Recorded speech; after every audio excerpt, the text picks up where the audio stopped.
Self-healing roads. It might sound like something out of a sci-fi novel, but it's real and heading to a highway near you. There's a new road material infused with steel fibers and epoxy capsules that can repair small cracks with the help of microwaves. And, strangest of all, there are experiments with road materials that embed bacteria that poop out a form of limestone that helps fill in cracks in the road. We spend billions of dollars on road repair every year, and we still have crappy roads that cause billions more in car damage. But future roads might be a lot less bumpy. Let's be honest, the term self-healing roads just sounds weird. It sounds like our highways are going to start meditating and realigning their chakras. However, despite the bad branding, this is legit engineering.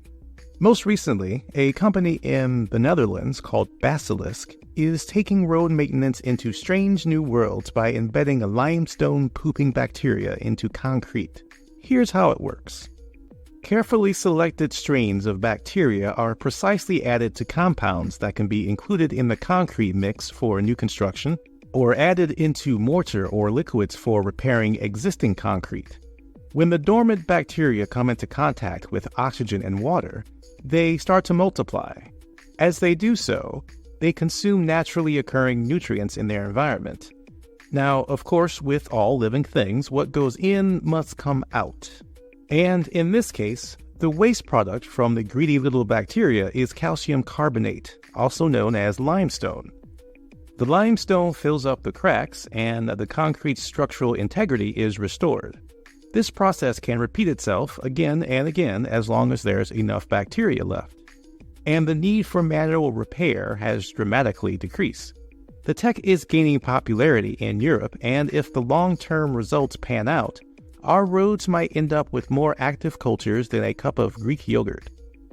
The bacteria-centric technology at the core of all of Basilisk's self-healing concrete products was invented by Dr. Hendrik Jonkers and the Technical University of Delft in the Netherlands. But Dr. Jonkers isn't the only genius who has brought self-healing materials to popularity. The trend really started back in 2012 when another materials scientist at the University of Delft, Erik Shanglin, popularized his version of self-healing roads using steel fibers, epoxy capsules, and microwaves. Dr. Shanglin is the pioneer and chair of experimental micromechanics at his university, and he really made waves in a TED Talk over a decade ago when he showed a live example of his approach. His revolutionary idea for new road material is a mix of asphalt and tiny steel wool fragments embedded in road materials like asphalt. When microwave radiation is added to the steel wool fiber through induction, it heats up. When the steel wool gets hot enough, it melts the asphalt from inside and the aggregate material resettles, basically fixing the road cracks and potholes and extending the life of the material and the infrastructure. The Dutch government has built a 400-meter stretch of highway as a test bed for the self-healing asphalt. Since 2010, that stretch of road has been open and used by the public. Studies on samples from this pavement suggest that the lifetime of the asphalt road can be doubled if it's melted every 4 years. Now you might be wondering, if this technology is so fantastic, why aren't all our roads self-healing already? Excellent question. The primary reasons are cost, scalability, and public awareness. Self-healing materials are currently more expensive than traditional ones, which makes cash-strapped towns and cities hesitant to adopt the technology. And that cost debate is complex.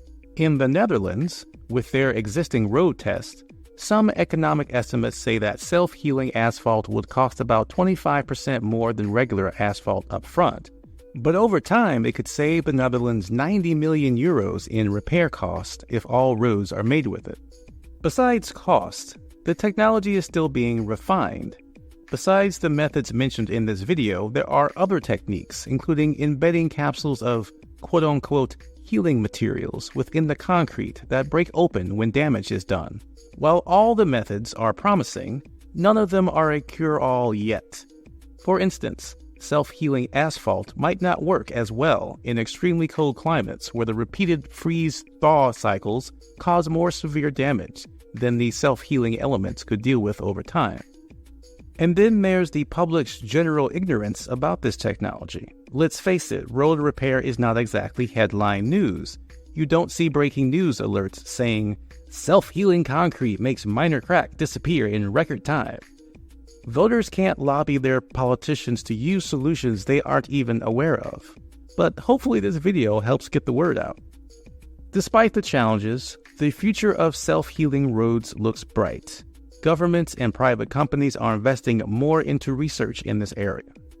The European Union, for example, is funding multiple projects focused on self-healing road technologies.